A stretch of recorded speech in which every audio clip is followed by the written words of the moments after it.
अस्सलामुअलैकुम my social media family. उम्मीद करती हूँ कि आप सब लोग हिफ्ज़ ओ अमान से होंगे, खुशबाश होंगे। आज सुबह का व्लॉग नहीं आ सका, उसके लिए माज़रत है। और ये 1-2 दिन ज़रा बिज़ी हूँ तो चीज़ों को मैनेज करना पड़ रहा है। ये जो वीडियो अभी आप देख रहे हैं ये अनएडिटेड वीडियो है, एज़ लाइव है और बहुत सारी ऐसी खबरें हैं जो आपके साथ शेयर करना बहुत-बहुत ज़रूरी थी। जनाब, सबसे पहली खबर जो मैं इस वक़्त आपके साथ शेयर करने जा रही हूँ वो है जी, आसिफ अली ज़रदारी बमुकाबला महमूद खान अचकज़ई। और मुल्क का 14वां सदर जो है वो मुंतखब होने जा रहा है और दोनों तरफ से रस्साकशी की एक सूरत हाल है कि कौन बनेगा मुल्क का सदर। हालांकि जो शहबाज शरीफ है उन्होंने इस बात का ऐलान किया था कि हम सदर आसिफ अली जरदारी जो है, देखा है मुंह से निकलते ही सदर है, उन्होंने कहा था कि जी हम उनकी हिमायत करते हैं। तो इस हवाले से मैं आपको बता दूं कि इलेक्शंस के अंदर पीपल्स पार्टी के हिमायत याफ्ता जमातों के जो उम्मीदवार आसिफ अली जरदारी हैं, उनका मुकाबला है जी सुन्नी इत्तेहाद काउंसिल के उम्मीदवार महमूद खान अचकजई से।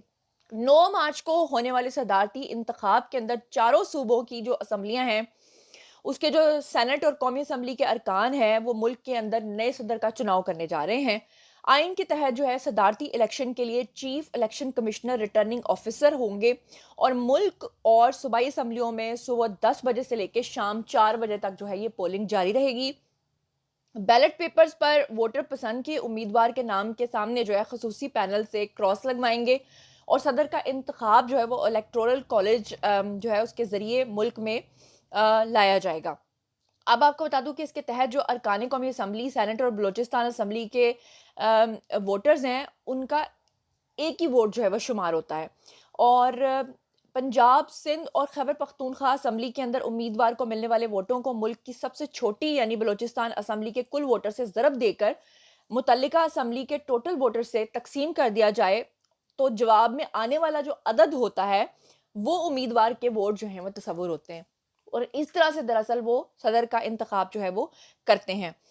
प्रिजाइडिंग ऑफिसर जो होता है वो फार्म 5 के ऊपर नताइज का अंदराज करता है और उसके बाद ये नताइज जो हैं वो रिटर्निंग चीफ इलेक्शन कमिश्नर को अरसाल कर दिए जाते हैं। और सबसे ज़्यादा वोट हासिल करने वाला जो शख्स होता है वो उम्मीदवार जो होता है वो सदर पाकिस्तान होता है। तो अब देखते हैं कि जो रस्साकशी की एक सूरत हाल बनी हुई है कि कौन हमारे मुल्क का 14वां सदर जो है वो बनता है। और बहुत सारे लोग कह रहे थे कि मुल्क के अंदर इंटरनेट की सिचुएशन काफ़ी ख़राब है, तो शुक्र है कि ये हो जाएगा खैर खैरियत से, तो उसके बाद जो है वो इंटरनेट की सिचुएशन भी ठीक हो जाएगी। दूसरी तरफ आपको बता दूं कि 18वीं तरमीम के हवाले से सदर आसिफ अली जरदारी जो हैं उन्होंने कहा है कि जी ये तो असल में तरमीम पार्लियामेंट ने इसकी तजवीज़ दी थी, हमने सिर्फ इसके ऊपर जो है वो अमल किया था। अच्छा, इसके बाद जो मैंने आपके साथ बड़ी इम्पोर्टेंट खबर शेयर करनी है ना, वो रात को आपको बताने वाली खबर थी, लेकिन क्योंकि रात को मैं व्लॉग नहीं आपके लिए बना सकी, वो ये थी कि जो हमारे मुल्क के सदर थे पहले वाले, सदर आरिफ अलवी, वो जो गए हैं और जिस तरीके से वो गए हैं और जिस तरह से उनकी एक बेइज्जती करके उनको निकाला गया है, वो एक ज़न्नाटेदार थप्पड़ के मुतरादिफ है। आपको देखें कि पाकिस्तान की 75 साला तारीख में सियासत के अंदर बहुत सारे उतार-चढ़ाव आए। आपने देखा कि कोई इतना बेइज्जत करके नहीं निकाला गया, चाहे एस्टेब्लिशमेंट को किसी भी सियासतदान के साथ कोई भी मसला था, उसके बावजूद वो एक नॉर्म्स होते हैं, कुछ रिचुअल्स होते हैं, कुछ तरीकाकार होता है कि जब कोई जाता है तो उसको रुखसत किया जाता है, उसको निकाला नहीं जाता। लेकिन 75 साला तारीख में आपने देखा होगा कि इमरान खान साहब को जिस दिन निकाला गया था, उस दिन भी थप्पड़ों की गूंज जो है आपको आपने पूरे मुल्क के अंदर सुनी, ये मैं नहीं कह रही। आपको याद होगा कि उस दिन ये खबर आई थी कि एक हेलीकॉप्टर जो है वो उतरा था। बाजवा साहब के ऐसे ही नहीं पेश पड़ गए इमरान खान, ऐसे ही नहीं उनके खिलाफ गंदे-गंदे प्लैकार्ड्स उठा के वो लोगों को सड़कों पे निकाल कर ले आए थे। उस वक़्त ये खबरें थीं कि जब इमरान खान ने प्राइम मिनिस्टर हाउस खाली करने से इनकार किया था, तो उस रात को जनरल नदीम अंजुम मुबैना तौर पे और जनरल बाजवा के साथ एक हेलीकॉप्टर उतरा था वहाँ। और फिर शायद कोई मुक्के, कोई धक्कम-पेल और कोई थप्पड़-शप्पड़ पड़े थे, तो उसके बाद एक शख्स अपनी डायरी लेकर बाहर निकल गया था। वही same to same ditto copy scene जो है वो हुआ है सदर आरिफ अलवी के साथ। इस दफा उनको तो जन्नाटेदार थप्पड़ हाथों से नहीं पड़ा, ये भी एक तजलील का थप्पड़ होता है, यानी एक अलामती थप्पड़ आप इसे समझ लीजिए कि जो होता है वो कैसे, कि जब ना कोई फौजी वहां पर आए, ना कोई वजीर आला आए, ना कोई वजीर आजम आए, ना कोई बड़ी पोस्ट का बंदा वहां पर आए जो कि आकर आपको रुखसत करे, और आप खुद ही अपना मुंह इधर उधर करके और कहें कि भाई साहब गेट किस तरफ है और आप उस गेट से बाहर निकल जाएं। सोचिए कितनी तजलील की बात है कि वो सदर जो आपके 5 साल तक रहता है और फिर वो जब प्रोटोकॉल के साथ आता है, गाड़ियाँ अंदर एंटर होती हैं और अचानक से वो गाड़ियों वाले भी आपको पहचानने से इनकार कर देते हैं। वो ड्राइवर जिसके साथ 5 साल आपने सफ़र किया होता है प्रोटोकॉल के साथ, शू, शू, शू, शू करके आपकी गाड़ियाँ निकलती हैं। ये सब कुछ जनाब किसके साथ पेश आया है? सदर आरिफ अलवी साहब के साथ पेश आया है। अच्छा, फिर मुसल्लह अफ़वाज के कोई चाको चौबंद दस्तों ने उनको कोई सलामी नहीं दी। वहाँ चंद एक लोग अलामती तौर पे ज़रूर खड़े थे और उसके बाद सदर आरिफ अलवी जो हैं वो बेचारे वहाँ से रुखसत कर दिए गए। अच्छा, इसके अलावा जो मैंने आपके साथ खबर शेयर करनी है, वो जनाब ये है कि अली अमीन गंडापुर जो हैं, उन्होंने कहा है कि जायदाद से मुतल्लिक गलत बयानी उन्होंने की है और उनको नाअहल किया जाए, ईसीपी के अंदर उनके खिलाफ दरखास्त दे दी गई है। यानी कि अली अमीन गंडापुर के सर के ऊपर भी खतरात के बादल जो है वो मंडराने लगे हैं। इलेक्शन कमीशन में दरखास्त पीके 113 से जमीयत उलमा इस्लाम के उम्मीदवार कफील नज़ामी है, उन्होंने दायर की है और उन्होंने दरखास्त के अंदर ये कहा है कि अली बीन गंडापुर ने कागजात नामजदगी में अपनी जायदाद से मुतल्लिक गलत बयानी की है। दरखास्त के अंदर इस्तदा की गई है कि अली बीन गंडापुर को 62(1)(f) के तहत जो है वो नाअहल कर दिया जाए। अब सोचिए कि अगर अली अमीन गंडापुर को भी नाअहल कर दिया गया तो केपीके का क्या हाल होगा। पहले ही इन्होंने वफाक को खत लिखा है कि जी हमें 1.5 खरब रुपया दे दे, हमारे पास तनख्वाहें देने के भी पैसे नहीं है।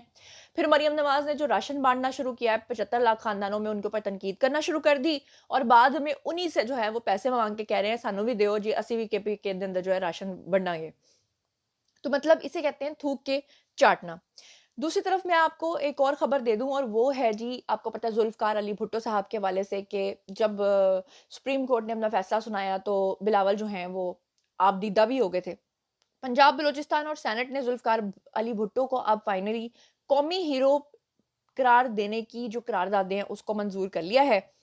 सेनेट के अंदर पीपल्स पार्टी के रुखसाना जुबैरी जो हैं उन्होंने करारदाद पेश की और करारदाद में कहा गया कि सेनेट सुप्रीम कोर्ट के फैसले का खैर मकदम करता है और सुप्रीम कोर्ट ने राय दी है कि जुल्फकार अली भुट्टो केस को फौजी आमिर के दौर में सजाए मौत दी गई थी और सुप्रीम कोर्ट ने राय दी है कि जुल्फकार अली भुट्टो केस को आइन के तहत जो है इंसाफ और फेयर ट्रायल नहीं मिला। ये बहुत बड़ी बात है कि उनको फेयर ट्रायल नहीं मिला और करारदाद के मतन के मुताबिक ईवान जो है वो मोहतरमा नुसरत भुट्टो और बेनज़ीर भुट्टो की कुर्बानी को खराज तहसीन पेश करता है और जुल्फ़िकार अली भुट्टो को कौमी जमहूरियत का हीरो करार दिया जाता है। ये करारदाद के अंदर जो है वो कहा गया है और वफाकी हुकूमत जो है वो जुल्फ़िकार अली भुट्टो को सरकारी तौर पे शहीद करार दे रहा है। यानी कि पहले जब उनको इस दुनिया से रुखसत किया गया था, उनको फांसी दी गई थी, तो उनके नाम के साथ शहीद लगाना भी मना कर दिया गया था। लेकिन अब फाइनली जो है ये कह दिया गया है कि उनके नाम के साथ शहीद लगेगा, उनको फेयर ट्रायल का मौका नहीं मिला। इस मौके पे जब ये फैसला सुनाया गया था तो मैंने आपको पहले भी वो दिखाया था कि जो बिलावल हैं वो काफ़ी रोए थे, काफ़ी आपदीदा हो गए थे। एक और बड़ी मज़ेदार खबर आपके साथ शेयर करने जा रही हूँ और वो ये है कि वो इमरान खान जिन्होंने 75 साला तारीख में लोगों को वो जिसे कहते हैं ट्रक की बत्ती के पीछे लगा के पूरी दुनिया से चंदे इकट्ठे कर करके शौकत खानम चलाया। फाइनली हुकूमत ने अपना ज़ाती यानी हुकूमत की तरफ से एक कैंसर हॉस्पिटल जो है वो बनाने का ऐलान कर दिया। वेलेंशिया टाउन के अंदर वो बनना भी शुरू हो गया और अगले 3-4 महीने के अंदर आप देख लेंगे। इससे पहले भी लाहौर के अंदर पीकेएलआई बना था, आपको याद है इमरान खान ने उनके खिलाफ बड़ा बदतरीन प्रोपेगेंडा करते हुए उसको बंद करवा दिया था। साकिब नासूर ने हरकतें की थी, लेकिन पीकेएलआई जो है वो जिगर का और किडनी ट्रांसप्लांट का बड़ा ज़बरदस्त हॉस्पिटल है। फिर उसके बाद आपको पता होगा कि इमरान खान ने बिलियन ट्री मंसूबे का आगाज़ किया था, लेकिन हकीकत ये थी कि बिलियन ट्री के नाम पर उन्होंने केपीके से बिलियन ट्री काट लिए थे। आज भी अगर आप खैबर पख्तूनख्वा में जाएँ तो आपको वहाँ पर दरख्त नज़र नहीं आते। अब जनाब आली हुकूमत ने एक और नया ऐलान किया है कि पंजाब की तारीख का सबसे बड़ा माहौलियाती और जंगलात के तहफ़्फ़ुज़ का मंसूबा जो है वो शुरू करने का फ़ैसला कर लिया गया है। मरियम नवाज़ ने उसको इनॉग्रेट कर दिया है, वहाँ पर उनके नाम की तख्ती भी लग गई है और तख्ती देखकर लोग अब तकलीफ़ खा रहे हैं। पूरे पंजाब के अंदर अब जो शजरकारी मुहिम है वो शुरू होने जा रही है। अच्छा जी, एक और जहाँ बहुत सारी तकलीफ़ें हो रही हैं, एक और तकलीफ़ बड़ी ज़्यादा जो है वो इस वक़्त बढ़ गई है, वो क्या है? अब जैसा कि आपको पता है कि तकलीफ़ काफ़ी ज़्यादा बढ़ गई है, तो ये जो खबर आपके साथ शेयर करने जा रही हूँ, ये बहुत ही ज़्यादा इंटरेस्टिंग खबर है कि आपको पता है कि पंजाब के जो वज़ीर आला रहे हैं मोहसिन नकवी, अल्लाह का लाख-लाख शुक्र है कि हम पंजाब के जो लोग हैं बड़े खुशकिस्मत रहे हैं कि बुज़दार साहब के दौर को अगर छोड़ के बाकी तमाम वज़ीर आला को देखा जाए तो बड़े ज़बरदस्त काम उन्होंने किए। लेकिन ये जो पिछले 4 साल में डज़ पहुँचाई है ना, बुज़दार साहब ने 12 करोड़ के सूबे को, अल्लाह माफ़ी दे, अल्लाह बचाए ऐसे वक़्त से। तो अब जनाब मोहसिन नकवी जो हैं, इन्होंने लाहौर के अंदर बहुत, बहुत, बहुत अच्छा काम किया, पंजाब के अंदर बहुत अच्छा काम किया। कच्चे के डाकुओं के लिए जो है ना, उन्होंने वहाँ पे उनका सफाया करवाया। अब ऐसे में उनकी खिदमात को देखते हुए जो मोहसिन नकवी हैं उनको वज़ीर दाखिला बनाने का भी जो है वो कह रहे हैं कि जी हो सकता है कि वो वज़ीर दाखिला बन जाएँ या वज़ीर दाखिला के मुशीर बन जाएँ। अब इसके ऊपर तकलीफ शुरू हो गई है जी असद कैसर साहब को। असद कैसर ने बड़ी बदतमीज़ी की है जी उनका नाम लेकर। क्या कह रहे हैं मैं आपको ज़रा बताती हूँ कि जियो के एक प्रोग्राम के अंदर वो आए असद कैसर और उनका कहना था कि हम समझते हैं कि मुल्क में इस्तेहकाम होता तो मईशत बेहतर होती। अभी इलेक्टोरल कॉलेज मुकम्मल नहीं हुआ, पहले दूसरे किस्म की चोरी होती थी, अब वोट चोर भी आ गए हैं। उन्होंने कहा कि हमें मजबूर किया जा रहा है कि कानूनी ऑप्शन छोड़कर हम फिर से सड़कों पे आ जाएँ। अगर मैंडेट को तस्लीम नहीं किया गया तो सड़कों पर आएँगे, अगर हमारी बात नहीं सुनी जाती तो भरपूर तरीके से हम सड़कों पे आएँगे। यानी असद कैसर ने दोबारा से 9 मई की धमकी दे दी है। उनका कहना ये था कि अवाम के वोट को तस्लीम किया जाए, वोट को इज्जत दी जाए, इससे पहले कानूनी जिद्दोजहद करेंगे, अभी कानूनी जंग लड़ रहे हैं और थोड़ा एहतजाज कर रहे हैं। उन्होंने कहा कि साबिक निगरान वज़ीर आला यानी कि पंजाब मोहसिन नकवी को वज़ीर दाखिला बनाती है, यानी अगर उनको वज़ीर दाखिला बना दिया जाता है तो पीटीआई से मुफ़ाहमत भूल जाएंगे और पीटीआई की किसी से कोई बैकडोर बातचीत नहीं चल रही। अगर इदारों ने हमारी तसल्ली नहीं करवाई तो भरपूर एहतजाज करेंगे। और उन्होंने कहा कि साबिक निगरान वज़ीर आला पंजाब यानी पाकिस्तान क्रिकेट बोर्ड के मौजूदा चेयरमैन मोहसिन नकवी सेनेट का इलेक्शन लड़ेंगे और उनके खिलाफ जो है हम सड़कों पे आएंगे।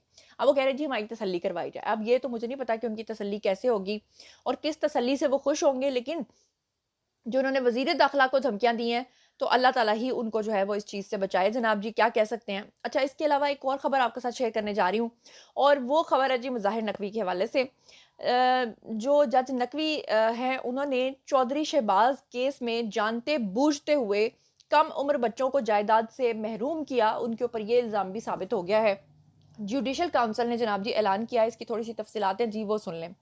सुप्रीम जुडिशल काउंसिल की राय के मुताबिक उन्होंने कहा है कि मुज़ाहिर नकवी पर मजमूई तौर पे 5 इल्ज़ामात जो हैं वो साबित हो गए हैं। उनके ऊपर 9 इल्ज़ामात लगे थे, 5 जो हैं वो अब तक साबित हो चुके हैं और इनमें लालच ना होने का नहीं कहा जा सकता। सुप्रीम जुडिशल काउंसिल ने कहा कि ओहदे की मुद्दत में अपने मुद्दत में मुज़ाहिर नकवी जो है वो काबिल रसाई भी थे। जस्टिस नकवी ओहदे के दौरान दफ्तरी और ज़ाती अमूर में गैर मुनासिब भी थे। दफ्तरी और ज़ाती अमूर में गैर मुनासिब होना कंडक्ट जो कोड 3 है उसकी खिलाफ वर्जी है और मुज़ाहिर नकवी के इक़दामात ज़ाती मुफाद की तरफ ज़्यादा माइल थे। चौधरी शहबाज केस के अंदर ज़ाती मुफाद और जानते बूझते हुए उन्होंने कम उम्र बच्चों को कीमती जायदाद से महरूम कर दिया था। उन्होंने ओहदे के दौरान कीमती तोहफ़े भी वसूल किए थे। यानी ओवरऑल सारी कहानी ये है कि जी रिश्वतें ले लेकर गलत फैसले वो देते रहे हैं और उनके बारे में जो है जब ये बन रहे थे ना जज, तो उस वक्त भी कहा गया था कि 1 साल के अंदर अंदर ही पूरा सब कुछ लूट के खा जाएंगे, लेकिन लगाने वालों ने उनको फिर भी लगा दिया था। तो उसके बाद अब मजीद हम इसके ऊपर क्या कह सकते हैं। साथ ही जाते जाते आपको एक और खबर दे देती हूँ कि कौमी असम्बली में अपोजिशन के एहतजाज के बावजूद मखसूस नशस्तों के ऊपर जो अरकानी असम्बली है उन्होंने अपना हलफ उठा लिया है, जो कि खुशाइंद बात है। और एक और बड़ी मज़ेदार और अच्छी खबर ये है कि तारीख में पहली बार अब ये होने जा रहा है कि पाकिस्तानी पार्लियामेंटेरियन जो है वो आईएमएफ और world bank, sorry world cup मुझे याद आ जाता है क्योंकि वर्ल्ड कप का बता बता के हमारे दिमागों को माफ किया गया है। तो पाकिस्तान की तारीख में पहली बार ऐसा होने जा रहा है कि पाकिस्तानी पार्लियामेंटेरियन जो है वो बनकर आईएमएफ और वर्ल्ड बैंक बोर्ड का मेंबर मुंतखब हो गया है, जो कि एक बड़ी ही खुश आइन बात है पाकिस्तान के लिए। और मजीद फैसल वाडा साहब जो हैं वो आपको पता है आए रोज कोई ना कोई नया नया शशका छोड़ते हैं, उन्होंने एक नई कहानी छोड़ी है, लेकिन अब की बार वो सच बोल रहे हैं। इससे पहले वो ज्यादातर जो खबरें देते हैं ना वो सच्ची होती हैं, लेकिन नून लीग से बुगज की वजह से वो जो खबरें देते हैं वो ठीक नहीं होती। फैसल वाउडा की अगर आपने कोई भी खबर सुननी है ना, तो अगर वो नून लीग के मुतालिक है तो समझ लें वो सच्ची नहीं है, लेकिन बाकी सबके मुतालिक वो सच्ची होती है। तो उन्होंने फैसल वाउडा ने एक नई कहानी सुनाई है। वो कह रहे हैं कि ना तो कोई डील होने जा रही है, ना कोई ढील होने जा रही है और 9 मई के हवाले से मजीद सख्ती होने जा रही है। तो इमरान खान की जो बॉडी लैंग्वेज गुज़श्ता रोज़ आपको बताई थी कि अडयाला जेल में जब वो आए थे तो काफ़ी परेशान दिखाई दे रहे थे और एक टांग से लंगड़ा के चल रहे थे। और जब तमाम जजेस वगैरह और वकील आपस में बहस कर रहे थे तो इमरान खान काफ़ी परेशान और अपनी किसी सोचों के अंदर जो है वो गुम थे। और गुम वो इसलिए थे कि उनको नज़र आ गया है कि जो अभी थोड़े दिन पहले उन्होंने ऐलान किया कि 9 मई के जो लोग हैं उनको सज़ाएँ मिलनी चाहिए, मैं आर्मी चीफ़ की तायद करता हूँ। इसके ऊपर भी उनके ऊपर काफ़ी तनकीद हो रही है, क्योंकि अगर ऐसा हो गया तो यास्मीन राशिद, आलिया हमज़ा, सनम जावेद और इन सब का क्या होगा? लेकिन खान साहब ने तो ये बयान इसलिए दिया था कि मैनू छड़ दो, बाकी सारिਆਂ ਨੂੰ फड़ लो मैनू की। वो एक अलग बात है कि बाकी सारे चीखते रहते कि ਅਸੀਂ ਤੇ ਤੁਹਾਡੇ ਕਹਿਣ ਦੇ ਉੱਤੇ ये सारा कुछ ਕੀਤਾ ਸੀ। लेकिन अब इमरान खान को आपको पता है कि कोर कमांडर कॉन्फ्रेंस के अंदर जो आर्मी चीफ है उन्होंने जो ऐलान कर दिया कि 9 मई के लोगों को हमने रिलीफ नहीं देना, तो उसके बाद फिर ये परेशानी जो है ये तो बनती है। चलिए जनाब, अब तक की ताज़ा तरीन खबरें यही हैं और देखते हैं कि सदर कौन बनता है। ज़्यादा तो कभी इम्कानात यही हैं कि सदर आसिफ अली जरदारी ही बनने जा रहे हैं। और मुल्क के अंदर जो एक केओस क्रिएट हुआ था पिछले इतने दिनों से, अल्लाह का शुक्र है कि उसका खात्मा होने जा रहा है। और इन तमाम सिचुएशंस के बारे में आप क्या सोचते समझते हैं? जो कुछ भी आप सोचते समझते हैं आइए शेयर कीजिए, पर्सनली जवाब दूँगी। मज़ीद खबरें, व्लॉग्स, इंटरव्यूज़ और सियासी तज़्ज़िये जानने के लिए मेरे साथ कनेक्टेड रहना हरगिज़ मत भूलिएगा। चैनल को सब्सक्राइब कर लीजिएगा। अपना बहुत ख़्याल रखिएगा। अल्लाह निगहबान।